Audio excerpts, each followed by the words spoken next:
Welcome back! Oh, that didn't last long. Oh, God, is that guy still... Oh! Jeez, you gotta shoot them in the freaking face. Crap. Alright. This is not looking well for you right now. Well, especially because now we have to get past.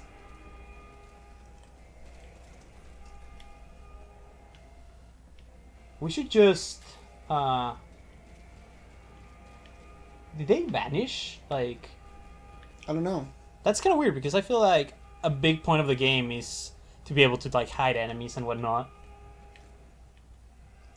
But let's see. Let's see. All right. Okay, they're gonna come here and try to find me. So perhaps you just didn't work on them for a while, so they just kind of dissolved into the ground. You know, like normal people. Like normal people do when they die. Yeah. Just like, you know, years and years and years and years ahead of schedule. Light off.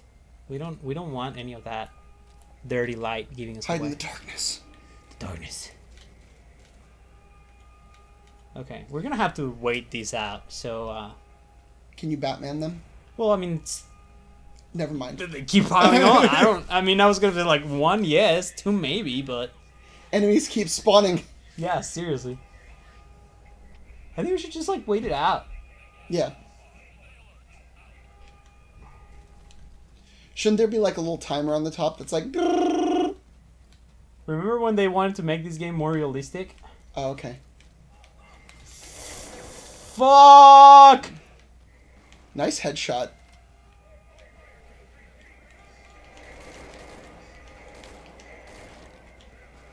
Yeah, can you tell I play first-person shooters? Yep. You could probably waste the entire, like, army base. I kind of don't wanna.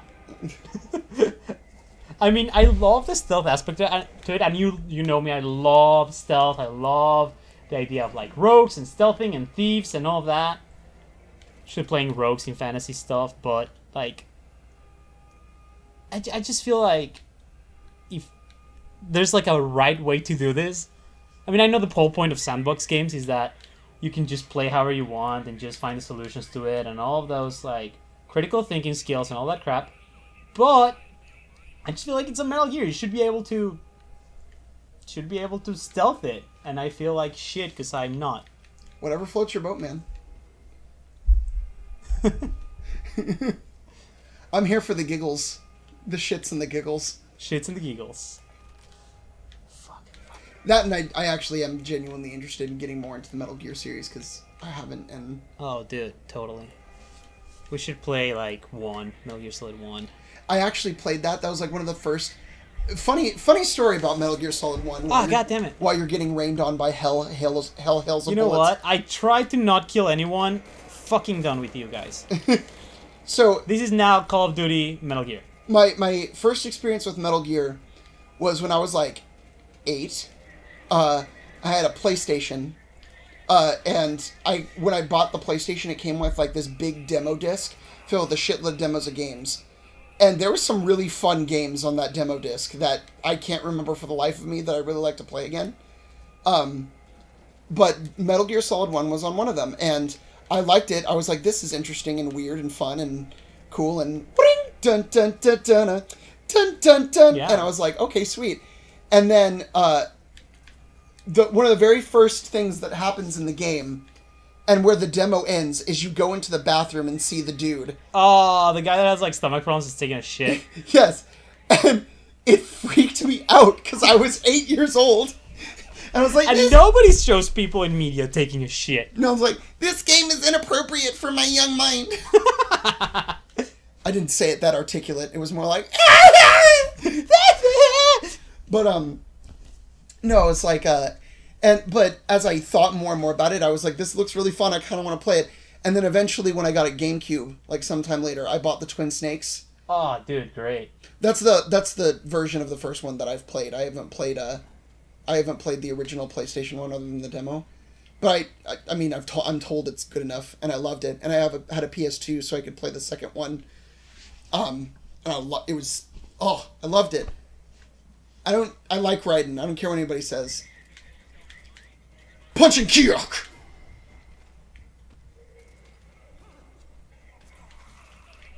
Brutal. I hope they saw that. Yeah. Not him, dude. Fuck. It's slow motion kick. You're just like, eh. Eh. God damn. Kick him in the balls. Double kick to... Look at that. They're twins. Both of them feel it. It's like an intuitional pain thing. I'll kill him. And then I'll kill you. Look at that power slide. Yeah, what good did it do him? I'll fucking kill him. Ow. Yeah, nice with... God damn it. Okay, no, like, props to our boys in green. That was, like, properly handled. This is how you military. This is how one military Yeah, is. no, yeah. Good. Well, I mean, didn't they have, like, a top paid, like, military advisor in this game? Yeah. I should hope so. Which, it's something I really appreciate, because that's how it shows that Hideo really puts work in his work. Yeah. Fuck. What? I'm almost spotted by the freaking searchlight. Because, like, these people really want to put... You want to put in a... You want to put out a really good game that has to do with military shit and espionage and tactics. And, like, it's pretty much like a... It's a... What's that writing genre that's, like, fictional history or alternate history or... Historical fiction? Historical fiction, there you go. And, yeah, that's what the third game and Peace Walker and stuff is kind of based on, right? Yeah, Just I mean, I'd historical say, fiction like... straight up. Everything. I mean... 4 and Rising are a lot more sci-fi. Well, yeah, but the thing about 4, and good thing that you mentioned that, 4 seems sci-fi. 4 is not that sci-fi. But I mean, okay, hang on. Let me elaborate on that. Ninjas and Let me elaborate on that. and fake blood and I mean, There's some sci-fi elements in 4, but truly the core things about 4, they're not very sci-fi.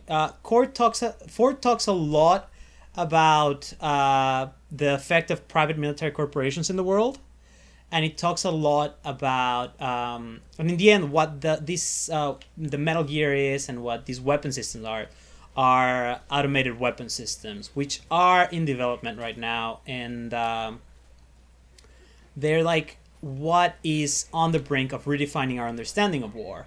And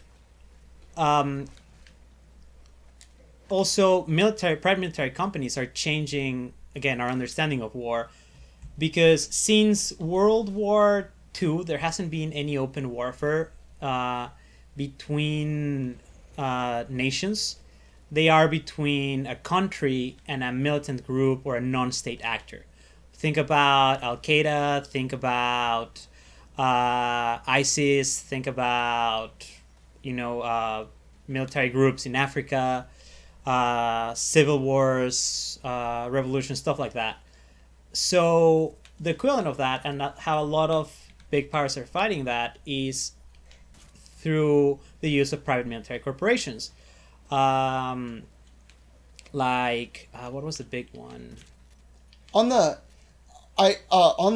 fact though, I still think on the genre thing, I don't think that that those themes necessarily disqualify it from being sci-fi though, because speculative fiction in general has the ability to talk about things like that as if they were plausible and may very well be, and it's like, I mean, yes, if we're, I was making a joke, and I understand that, just significantly focusing on Vamp and Raiden and the whole cloning thing and Snake being able to run through giant microwave rooms. I get that. It's not really what you're going for, but I would still classify it as science fiction, because unlike what certain people in the media like to think, just because speculative fiction on both sides is what it is doesn't mean that it's childish or not thought-provoking or not able to look into the future and show us exactly what's going on.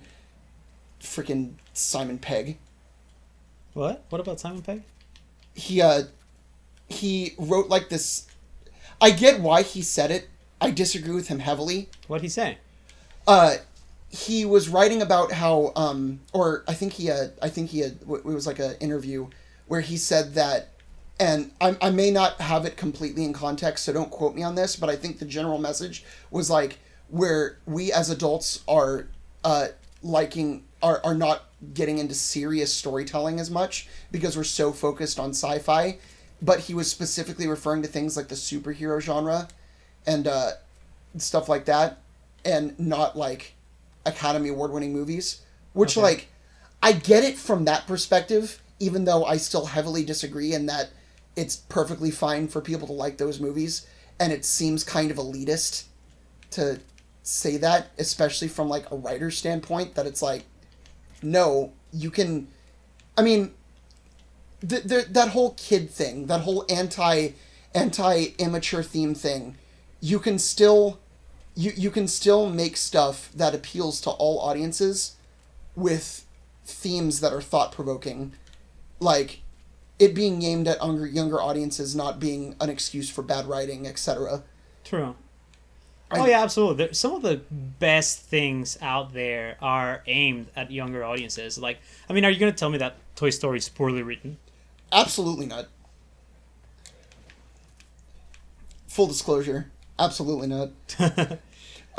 So into this episode, and we just got into a deep conversation about these. We will hope you will join us next time. All right. Next time we'll get Pass. Yes, about time now.